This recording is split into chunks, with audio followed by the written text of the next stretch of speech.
Alright, so I made this video upon request of a friend who's having low back pain. So I'm just going to go over the basics of spinal stabilization.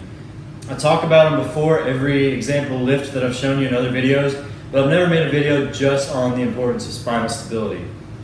So just for starters, it's priority number one with everything you do in all forms of movement, because the spine is your central nervous system along with your brain, and it controls the rest of your body.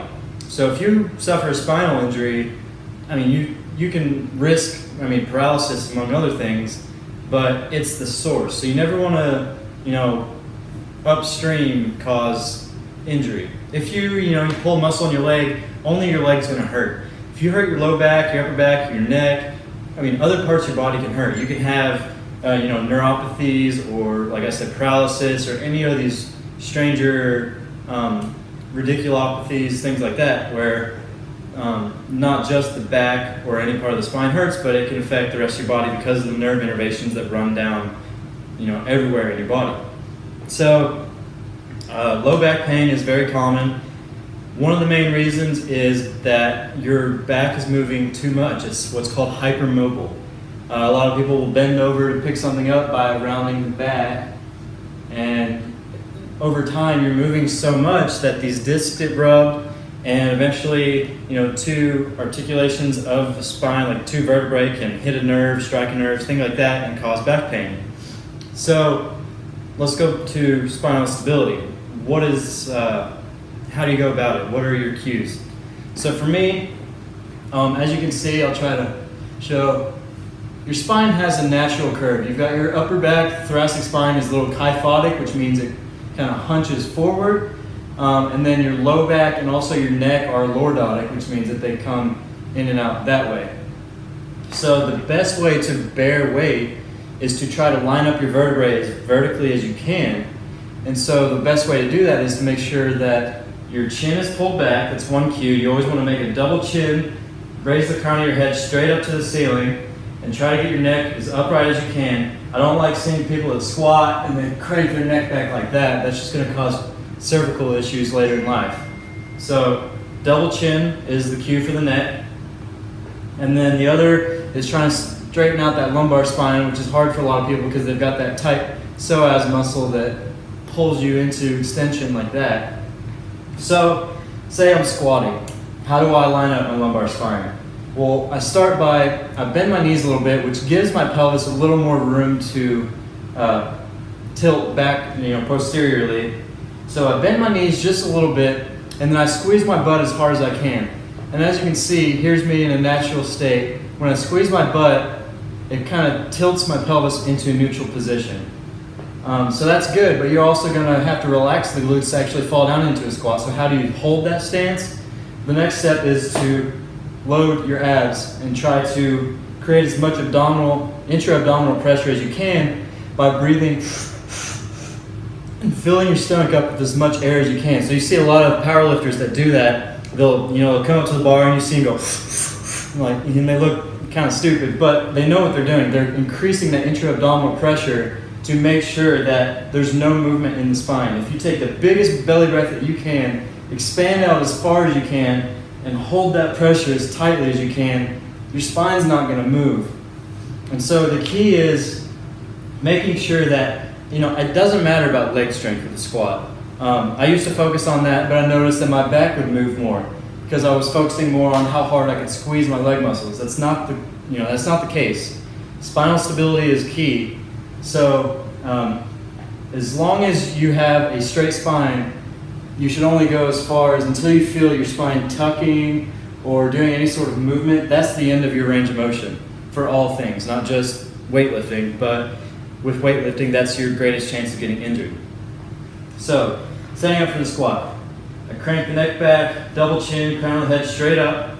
I also bring my shoulders back. You want to externally rotate the shoulders and squeeze the scapula, which kind of pushes in that kyphotic curve of the thoracic spine.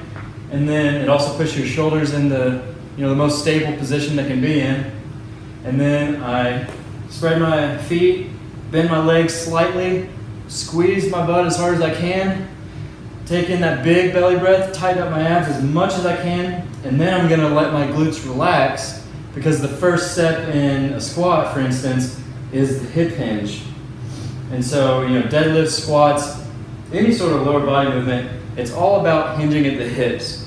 And you want to do this rather than bending at the knees, because even if you have a straight spine, if you get too strong with the quads, you can tighten up that psoas muscle, which after you relax, it's just going to tug on that spine again and pull you in.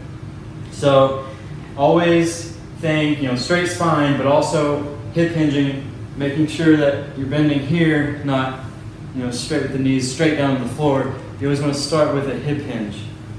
And you want to train yourself. It's one thing to actually come into that stable position and hold that spine as straight as you can get it, but you also want to make sure that you stay straight throughout, different movements, so you move around. And that's the whole point of weightlifting, is teaching yourself spinal stability through movement. So, run yourself through these cues before everything you do, even a bench press. You're laying down on the ground, you're doing a chest exercise.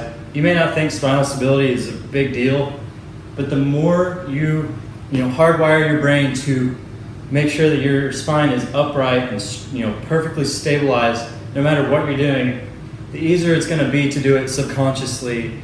When the time comes that you need it to. Like, if you're moving heavy load, you're out on a farm moving hay bales, or whatever sort of heavy activity you have to be doing, the more you train yourself to do it, the more easy it will be to, I lost my train of thought. The more you practice it, the easier it'll be to do it without thinking about it. So focus really hard in the beginning, put all of your focus and attention onto spinal stabilization before you do any sort of movement. And then after it becomes second nature, you won't have to think about it as much, and you'll see that with a safe, stable spine, your body will actually allow you to be stronger because it feels safe. There are a lot of subconscious things about the spine that a lot of people still don't understand, because it's such a complex system to study. But strength gains will go up if you keep a stable spine. If you are very hypermobile with the low back or the neck, that's common. The thoracic spine is not a big deal. As big a deal, I should say. But if you are hypermobile, your body won't allow you to be as strong as your muscles would have allowed you had you had a straight, stable spine.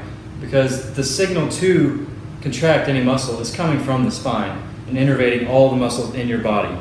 So, start from the source. Neck being the most important, because everything runs through this small little piece of,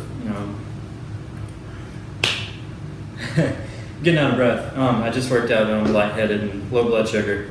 But everything in your body that controls from the neck down runs through the neck.